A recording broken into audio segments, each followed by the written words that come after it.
Right now what we're gonna do, we're gonna laminate the dough. We're gonna fold it over. You can do it this way, or you can actually do it in fourths.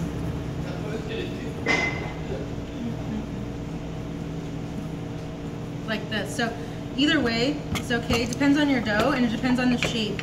So some people like the four-fold because you can get better shape on your dough. I usually do the three, which you could probably tell by what I did. Then you're going to catch underneath.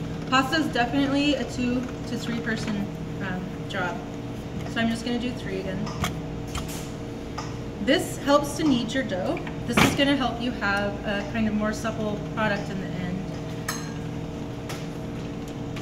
So some people will sit here and do the laminating all day long. They'll really work on the laminating back and forth. I usually just do it to feel. I probably do it like maybe 6 times. It tends to be what I do. And then I start to roll out for my thinness. If you have 2 people working with you, this stage you don't really need to because it's short. But as we get wider and longer, 2 people are helpful because sometimes your dough gets a little crazy and you need someone to shape it. So someone can be pulling the top, kind of stretching it gently as it feeds through, because you want this to be even. Okay? You want it to, so that you don't have any waste. And again, now you can feel the difference here from the difference from when I first started, even just laminating it here. Might be too thick.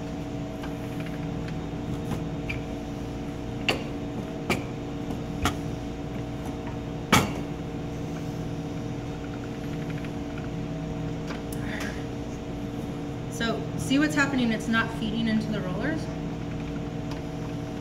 So you can just get a little, like, kind of tongue part of it to enter into the rollers and kind of force it in there. And sometimes people I watch, they want to go fast.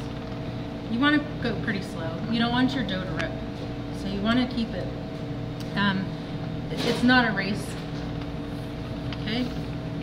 You want to keep it at pretty consistent speed going through. If it gets too long, you can always cut it. Like if it becomes just where, you know, the 2 of you are just tossing it back and forth, you can cut the dough. Okay? It's your dough.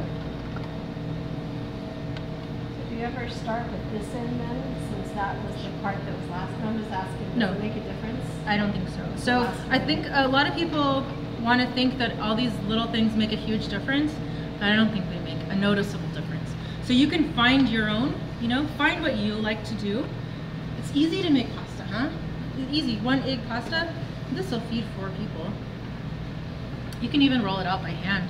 I will roll a 1 egg pasta dough, I'll roll out by hand easily rather than getting this thing out and hooking it up to the table.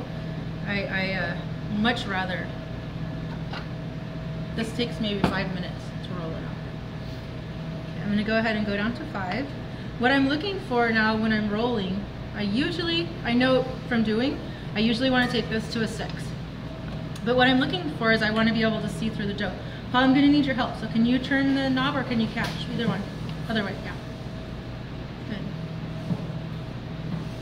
So I want to be able to see my fingers through, and I can pretty much see them now, but not quite the way that I want them. And the difference, if you do it a couple of times, you're going to know. Because when you cook it, it seems thin now, but it's not thin after it cooks because it puffs up a lot. Go ahead and turn.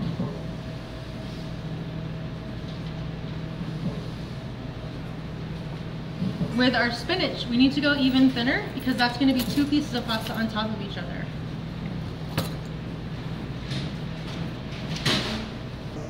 Okay, so there's holes over here, and that's where you put each handle to cut. So same thing. Go ahead. Some people like to dry their sheets a little bit before they cut it. Some people like to dry their pasta a little bit before they cook it.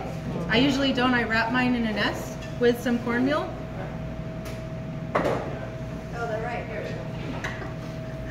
Well, those are the KitchenAid attachments. Oh, okay. Yeah. So we might as well, I don't know, it doesn't matter. You can run over to the KitchenAid now. So I usually, right at wave, start to separate this. And then I have a sheet tray, and I have some cornmeal. And I use cornmeal so I don't absorb more flour, because if I drop this in the boiling water with flour, I'm gonna get a starchy gummy mess, right? So the cornmeal won't stick, just like if we're making pizza.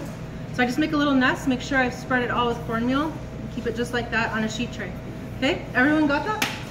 We're gonna do the same exact thing with our ravioli.